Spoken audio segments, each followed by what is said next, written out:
Hello everyone, मैं Anita Thakur. Welcome to my YouTube channel. और आज हम लोग पढ़ने वाले हैं class 9th history chapter 3 section 2.2 जो है उसको डिस्कस करने वाले हैं, जिसमें आज हम लोग रिकंस्ट्रक्शन के बारे में पढ़ेंगे कि किस तरह से एडोल्फ हिटलर ने जर्मनी को रिकंस्ट्रक्ट करा। ठीक है, तो अब हिटलर ने क्या किया?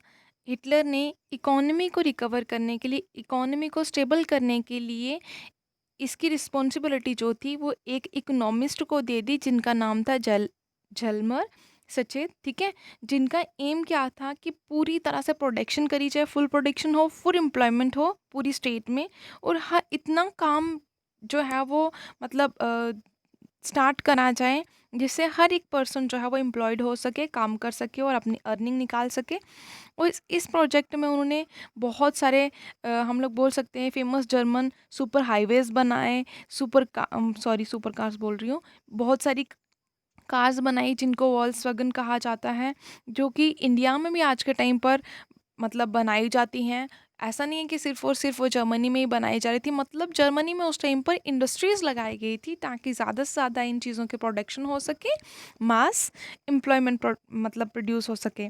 फॉरेन पॉलिसी में उन्होंने क्या किया? हिटलर ने बहुत तेज़ी से सक्सेस पा ली, बहुत तेज़ी से उनको सफलता मिल रही थी। उन्होंने क्या किया? खुद को लीग ऑफ नेशन से अलग कर दिया। 1933 में लीग ऑफ नेशन, जो कि आज के टाइम पर जिसको हम लोग यूनाइटेड नेशंस ऑर्गेनाइजेशन कहते हैं, उससे अलग कर लिया। और उसने राइनलैंड, जो कि किसने ले लिया था? फ्रांस ने एक्वायर कर लिया था। तो अब वो भी जर्मनी ने अपने दोबारा से ऑक्युपाई कर लिया था, उसको अगेन कर लिया था 1936 में। तो ऑस्ट्रेलिया जो था उसको भी अपने कंट्रोल में ले लिया। जर्मनी ने क्या किया? 1938 में उन्होंने एक स्लोगन दिया जिसमें उन्होंने कहा, one people one empire and one leader. कि मतलब हर एक पर्सन जो है वो प्रॉस्पर होना चाहिए, हर एक पर्सन एम्पायर लगा सकता है, हर एक लीडर जो है वो गवर्नेंस फॉर्म कर सकता है, मतलब डिसीजन मेकिंग कर सकता है। तो उन्होंने क्या किया? जो रेस्ट जर्मन था स्पीकिंग लोग थे, जिनकी कंडीशन बहुत ख़राब थी, जो बाहर रह रहे थे, मतलब दूसरे नेशंस में रह रहे थे, तो उन्होंने उनको क्या करना शुरू कर दिया? उनको कुछ मतलब जैसे इस ज़ेक्स्लोवाकिया जो था वहाँ पर उन्होंने क्या करना शुरू किया? उनको कुछ फाइनेंशियल असिस्टेंस और उनको खाना वगैरह या हर एक चीज़ जो थी वो सपोर्ट देना स्टार्ट कर दिया, ताकि जर्मन पॉपुलेशन जो कि अदर कंट्रीज़ में रह रही है उनको किसी भी तरह की प्रॉब्लम फेस ना करनी पड़े। अब जर्मनी को इंग्लैंड से बहुत ज़्यादा सपोर्ट मिल रही थी। क्यों ही मिल रही थी? क्योंकि इंग्लैंड का ये मानना था कि जो फर्स्ट वर्ल्ड वॉर के बाद ट्रीटी ऑफ वर्सलिस हुई है, उसमें जितना भी जर्मनी के साथ हार्श एटीट्यूड शो करा गया अदर नेशंस के थ्रू, मतलब उसको बोला गया कि आप लोग पे करोगे, तो कहीं ना कहीं जर्मनी की जो सेल्फ रिस्पेक्ट है वो हर्ट हुई है। तो हमें ऐसा नहीं करना चाहिए, हम लोगों को सभी को ये पे करना चाहिए था। लेकिन वो इसी वजह से किसकी हेल्प कर रहा था? जर्मनी की हेल्प कर रहा था। कौन? इंग्लैंड हेल्प कर रहा था। तो जिसकी वजह से जर्मनी जो था वो बहुत तेज़ी से अपने नेशन पे तो उसको सक्सेस मिल ही रही थी, इवन अब्रॉड अपने देश से बाहर भी उनको मतलब एक प्रॉस्पर नेशन की मतलब पहचान जो थी वो मिल रही थी। हिटलर जो था अभी यहाँ पर ही नहीं रुका। सचेत ने जब उसे बोला कि हाँ, अब हमारे आप लोगों को क्या करना होगा, आप लोगों को अगर इकोनॉमिकली स्टेबल होना है, अगर आपने अपने नेशन में पैसा बढ़ाना है, तो आप लोगों को मिलिट्री पर कम से कम पैसा यूज़ करना होगा। तो उन्होंने क्या किया? जब हिटलर ने देखा कि हाँ, ये जो इकोनॉमिस्ट है ये आज मुझे ही पाठ पढ़ाना शुरू कर गया है, तो उन्होंने उसको रिमूव कर दिया, उसने वहाँ से उसको हटा दिया। और उसके बाद उन्होंने क्या किया कि कहा कि हम लोग को क्या करना होगा? वॉर करनी होगी। ठीक है, उन्होंने वॉर का रास्ता चुना। और वॉर के बाद आप लोगों को पता है कि जहाँ पर भी जिस नेशन में वॉर होती है वो इकोनॉमिक क्राइसिस में चला जाता है।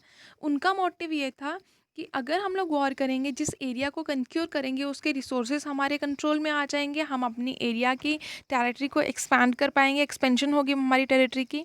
तो उन्होंने सितंबर 1939 जब सेकेंड वर्ल्ड वॉर स्टार्ट हुआ, तो हम लोग बोल सकते हैं कि सेकेंड वर्ल्ड वॉर कहीं ना कहीं स्टार्ट हो चुका था। कहाँ से स्टार्ट हुआ? जर्मनी ने इन्वेड किया पोलैंड पर।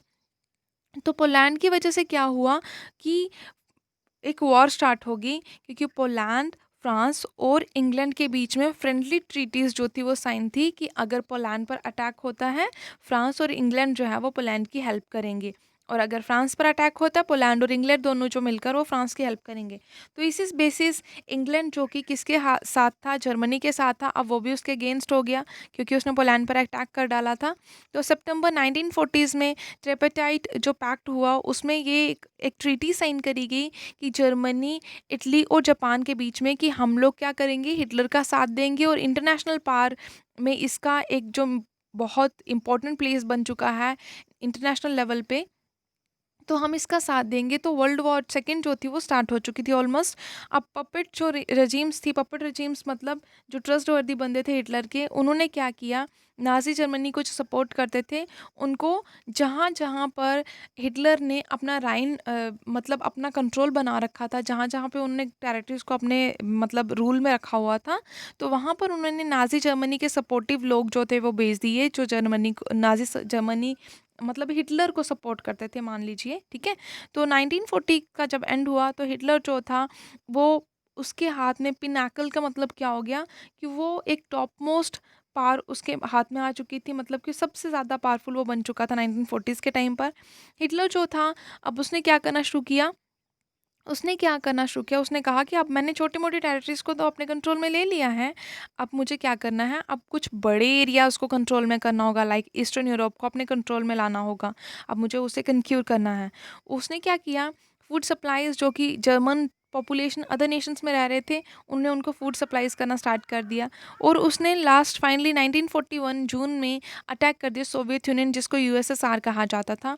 इसकी वजह से क्या हुआ, ये जो टाइम पीरियड था जून 1941 को, हिटलर का सबसे ब्लंडर, सबसे बड़ी बेहुदा बेवकूफ़ी कहा जाता है कि उसने सबसे बड़ी ये बेवकूफ़ी करी थी। तो जब उसने क्या करना शुरू कर दिया, सोवियत यूनियन पर अटैक कर डाला। अब हुआ क्या कि हिटलर को इस चीज़ का पता नहीं था कि मैं सोवियत यूनियन के खिलाफ जा रहा हूँ, तो ब्रिटेन और फ्रांस जो है वो शायद मेरे पर अटैक कर देंगे। हुआ क्या, वो सोवियत यूनियन को मतलब कन्क्यूर करने में लगा रहा, लेकिन जो उसके बैक साइड पे ब्रिटिशर्स थे उन्होंने एरियल बॉम्बिंग करी, मतलब हवाई बॉम्ब से उनको क्या करना शुरू कर दिया, सोवियत आर्मीज़ को जो कि बहुत ज़्यादा पावरफुल थी उनको सपोर्ट करना शुरू कर दिया। और सोवियत रेड आर्मी जो थी वो उस टाइम पर फोर्थ लार्जेस्ट आर्मी कहा जाता था, ठीक है, at all over the world. तो उन्होंने क्रश कर दिया जर्मनी को, कहाँ पर, स्टेलिनग्राड में उनको डिफीट कर दिया गया। और जैसे ही डिफीट करा गया रेड आर्मी के द्वारा किसको, जर्मन सोल्जर्स को, तो जर्मन सोल्जर्स जो थे वो पीछे की तरफ भागना शुरू हो गए और वो पीछे होते होते कहाँ तक आगे, वो बैकवर्ड साइड जब चल रहे थे तो वो बर्लिन तक पहुंच चुके थे, जहाँ पर हिटलर का बंकर था, या फिर हम लोग बोल सकते हैं जो जर्मनी की कैपिटल थी, ठीक है। तो उसके बाद क्या हुआ, जो रेड आर्मी थी वो कहाँ तक पहुंच गई, बर्लिन तक पहुंच गई थी। अब सोवियत हेजेमनी जो थी वो बर्लिन में, मतलब वहाँ तक भी ईस्टर्न यूरोप जो था वहाँ पर भी इस्टेब्लिश हो चुकी थी। और कहा जाता है कि उसके 50 ईयर्स तक, अगले आने वाले 50 ईयर्स जो थे उनमें सोवियत यूनियन जो थी वो ईस्टर्न यूरोप पर कंट्रोल कर रही थी। मतलब ओवरऑल अगर हम लोग बात करें तो जो भी एक ईस्टर्न अलायंस बनाया गया था ड्यूरिंग कोल्ड वार, तो वो कहीं न कहीं इसी की बदौलत था, हिटलर ने ही उसको मतलब बढ़ावा दिया था। तो इसके बाद हम लोग बात करेंगे यूएस के बारे में। यूएस ने भी इन्वॉल्वमेंट दी थी वॉर में। उसने पहले कहा कि मैं वॉर में इन्वॉल्व नहीं होऊँगा। जब जापान ने उसके ऊपर क्या कर दिया था, अटैक करा था उसके एयर बेस पर, तो उसके बाद उनके बीच में हड़प जो थी वो स्टार्ट हो गई। तो वो चाहता था कि एक बार दोबारा उसको ये इकोनॉमिक प्रॉब्लम्स को फेस नहीं करना, क्योंकि वो ऑलरेडी फर्स्ट वर्ल्ड वॉर के टाइम पर बहुत ज़्यादा काज हो चुका था, उसका कारण देख चुका था, फर्स्ट वर्ल्ड का कारण कि बहुत ज़्यादा इकोनॉमिक लॉस हुआ था। लेकिन वो भी वॉर से बहुत देर तक बाहर नहीं रह सका। जब जापान ने उस पर क्या किया था, उसके पार ब्लॉक पर मतलब अपने एरियाज़ को एक्सपैंड करने की कोशिश करी, तो उन्होंने फ्रेंच इंडो चाइना, मतलब उन्होंने प्लान किया कि हम लोग यूएस के नेवल बेस जो है उस पर अटैक करेंगे जो पैसिफिक ओशन में है, ठीक है। तो जब जापान ने अपनी सपोर्ट को किसके साथ जोड़ लिया? हिटलर के साथ जोड़ लिया। बॉम्ब करना शुरू कर दिया यूएस के बेस पर जो पर्ल हार्बर था वहाँ पर। तो यूएस भी सेकेंड वर्ल्ड वॉर में इन्वॉल्व हो गया। तो जैसे ही वर्ल्ड वॉर सेकेंड का एंड हुआ मई 1945 में, तो हिटलर को बहुत बुरे तरीके से डिफीट कर दिया गया था। यूएस जो था उसने एटॉमिक बॉम्ब जो थे वो ड्रॉप करे थे कहाँ पर? जापानीज सिटीज़ पर, जिनका नाम था हिरोशिमा और नागासाकी। और ये आप लोगों को ब्रीफ अकाउंट जो है वो सेकेंड वर्ल्ड वॉर का समझ में आ गया होगा, जो कि एक स्टोरी जो थी हेलमट के द्वारा सुनाई गई। ठीक है, इस स्टोरी में जर्मनी की क्रिमिनलिटी जो वॉर के टाइम पर देखने को मिली थी। आई होप आप लोगों को समझ में आया होगा। Thanks for listening and may God bless you all.